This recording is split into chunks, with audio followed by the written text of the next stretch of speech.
A Silvella di Cordignano, in provincia di Treviso, ritorna per la 66esima volta il Giro delle Conche, per la seconda volta a carattere nazionale e riservato alla categoria juniores. La prima volta fu nel 2000 con la vittoria di Vladimir Gusev con i colori della Vigor Plant e in quell'occasione il podio si completò con Gregory Daros al secondo posto e Giovanni Visconti al terzo. Dopo 25 anni, Francesco Vettorel, Ernesto Chies, il comitato festeggiamenti di Silvella ed il team Bosco di Orsago con Alessandro Cao ed Ivano Pessot ripropongono la manifestazione ancora una volta con il blasone di Nazionale. E per dare più carattere alla corsa, ultimo giro tutto da vivere con la salita di Montaner e lo strappo micidiale di Via delle Longhe. Un ritorno al passato dopo alcune edizioni praticamente senza asperità particolari, solo con il balzello delle Conche che faceva selezione solamente in coda. 148 concorrenti al via con il sindaco Roberto Campagna ed il consigliere regionale Sonia Brescancin ad abbassare la bandiera a scacchi e dare il via ufficiale al Giro delle Conche, Memorial Sant'Epin, Giuseppe Coan, Moreno Zanette e Silvano Carlet, valido anche per l'assegnazione del 17° trofeo Banca della Marca. Sono 14 i giri da compiere, 13 sul collaudato circuito che tocca Villa di Villa, Le Conche, Sarmede e ritorno a Silvelle dopo 7 km e 100 metri. Poi, come già detto, la tornata conclusiva di 11 km e 800 metri con il Gran Premio della Montagna a Rugolette dopo aver superato pure l'asperità delle Conche per l'ultima volta. Un passaggio in salita inserito pure per diverse tornate nell'internazionale Under 23 di Villa che si correrà su queste strade il giorno di Pasquetta. Gruppo compatto intanto e noi andiamo a sentire l'anima di questo evento, ovvero sia Francesco Vettorel. Ancora uno step e quindi gara nazionale e si rilancia sempre qui a Silvella. Sì, abbiamo voluto quest'anno farla per la seconda volta gara nazionale perché la gara diciamo che è cresciuta negli anni, è giusto così, farla diventare un po' più importante.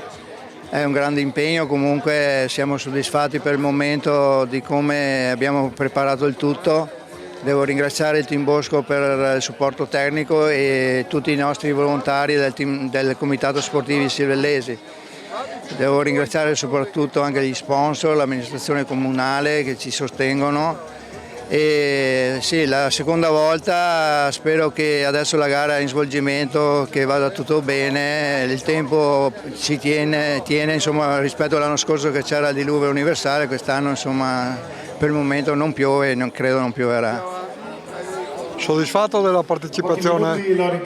Sì, sono 150 partenti, d'altronde non si poteva pretendere di più perché ci sono 6 gare in Italia, forse si rivede un po' il calendario, visto che domenica scorsa ce n'erano 3, domenica prossima ce ne sono 2, un po' meglio si poteva fare, comunque va bene così. Tanti amici vicino a voi e anche l'amministrazione comunale. Sì, l'amministrazione ci sostiene come tanti sponsor perché giustamente senza di loro non si potrebbe fare questo tipo di corsa, anche perché le incombenze economiche sono sempre maggiori, quindi ci vogliono abbastanza soldi, quindi gli sponsor sono importanti. Per fortuna per il momento siamo diciamo, fortunati e devo ringraziarli enormemente. Rispetto alle ultime edizioni quest'anno è un finale davvero impegnativo. Sì, giustamente per la gara che i corridori in una gara nazionale così è giusto che ci sia un finale un po' più impegnativo per vedere anche un corridore di un certo livello. Insomma, inizialmente volevamo fare una salita inedita per noi. Fino all'ultimo sembrava che il permesso c'era, ma dopo ce l'hanno tolto e si doveva fare praticamente il castello di Cordignano con le Revine Rosse e con discesa del Rugolo, ma purtroppo per i lavori in corso non ce l'hanno permessa e siamo tornati sul vecchio nostro percorso con la salita del Matonà con Via delle Longhe, dove ha fatto una gran parte della nostra storia del Giro del Conche. Come Vettorelli ha sottolineato, le istituzioni pubbliche non fanno mai mancare il proprio sostegno e allora sentiamo il sindaco di Cordignano Roberto Campagna ed il consigliere regionale Sonia Brescancin. Sì, quest'anno ritorna la gara di Silvella con un'importante novità perché da quest'anno la gara ha carattere nazionale. Credo che questa sia un importante traguardo, una grande soddisfazione per gli organizzatori, il Comitato Sportivi Silvellesi, che hanno appunto raggiunto questo traguardo. 66 anni sono tanti, quindi significa che c'è un lavoro importante dietro. A me fa piacere appunto essere qui oggi e ospitare questa bellissima gara. È una bellissima manifestazione che incentiva la passione per il ciclismo, per le due ruote, con una capacità organizzativa straordinaria e facciamo i complimenti al presidente Chies, a Vettorelli che segue in particolare questa gara ciclistica e a tutti i volontari che portano avanti la passione per le due ruote garantendo sicurezza ma anche un benestare, una bella cornice organizzativa. E il ciclismo continua a essere protagonista delle nostre terre e in queste settimane sempre sulle nostre strade con delle competizioni sportive di eccellenza. Suona la campana e si va per l'ultima tornata con il gruppo che nei 13 giri iniziali non ha mai liberato tentativi importanti. Qualche a lungo ma di poco conto, tutti erano concentrati sulla salita del Mattonà, tutti convinti che là si farà la corsa, anche quei corridori che dopo 100 metri di ascesa saranno già staccati. Il team Giorgi prende in mano la situazione poco prima che cambino le pendenze. Hanno uomini capaci di fare la differenza in salita. C'è quel Mengarelli già a segno domenica scorsa in Toscana del Gran Premio Baronti, ma c'è soprattutto il trevigiano di Asolo Giacomo Rosato, 7 vittorie per lui l'anno scorso alla prima stagione da junior. Scalatore di razza che sull'erta di Vialonghe può giocarsi le proprie carte. Primo a fondo di Giacomo Rosato dopo che il suo compagno di squadra Solavaccione aveva imposto il ritmo, scatto perentorio sotto gli occhi di Nano Pietro e Papa Marco o una prima schiacciata di acceleratore per assottigliare un po' la fila prima dell'ingresso in Via delle Longhe, lasciando il Madonnà e girando a destra. Non si fa la differenza in questo tratto, rimangono attaccati in tanti, tutti ragazzi molto preparati anche se siamo solo alla seconda gara stagionale. Torna davanti intanto Solavaggione, una preziosa spalla per Giacomo Rosato che tiene sulla cadenza, tiene la fila lunga, costringendo così gli avversari a spendere parecchio prima di giungere nel tratto più impegnativo. 103 km 800 metri la distanza complessiva di questo 66esimo Giro delle Conche, 17esimo trofeo Banca della Marca, 103 km, ma la vittoria la si raggiunge timbrando la presenza proprio ora, nell'ultimo giro, quello decisivo, con Mattonà e Via delle Longhe. Strada che sale concedendo nella prima parte anche un po' di respiro con qualche tratto pianeggiante. Gli ultimi 700 metri però saranno un calvario per tutti, un trampolino di lancio verso il prestigioso traguardo di Silvella di Cordignano. 3 km scarsi di ascesa ma sufficienti per far esplodere la corsa. Rosato scalpita, vuole scremare il più possibile la concorrenza e dopo il gran lavoro di Solavaggione prende lui in mano l'iniziativa.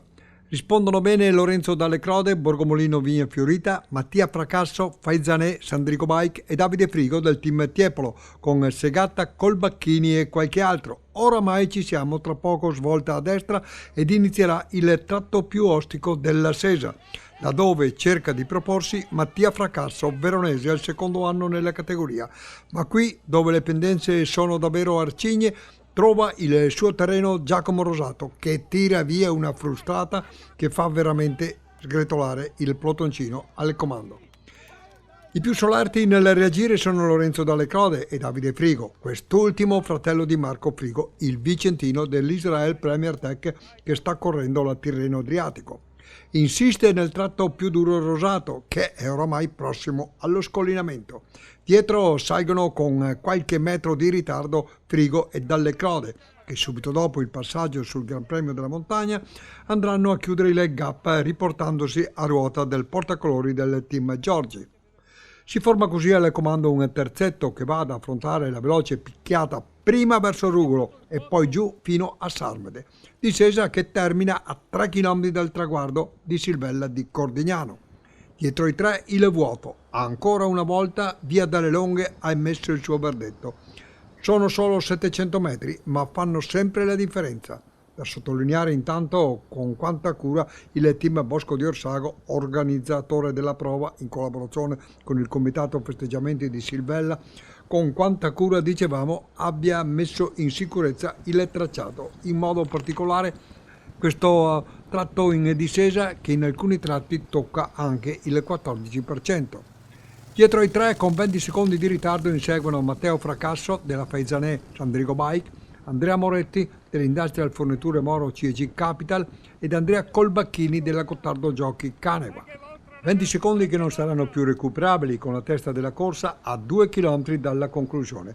2 km dal traguardo di Silvella di Cordignano, dove tutto è oramai pronto per il gran finale, dove il pubblico attende con trepidazione l'esito di questo 66esimo Giro delle Conche a carattere nazionale. Sarà uno sprint a 3, una volata che si presenta molto incerta, uno sprint che impegnerà 3 scalatori, non tanto avvezzi nel compiere il gesto tecnico della velocità.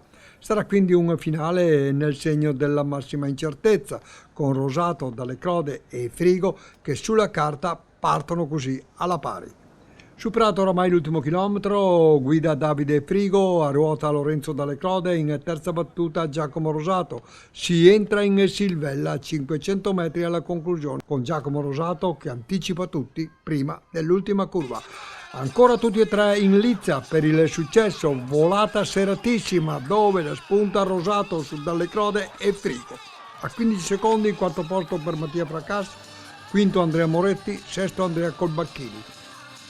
A 29 secondi il settimo posto per Magagnotti, ottavo Segatta e nono Solavaggione. A 43 secondi un drappello preceduto per il decimo posto da Dallabona.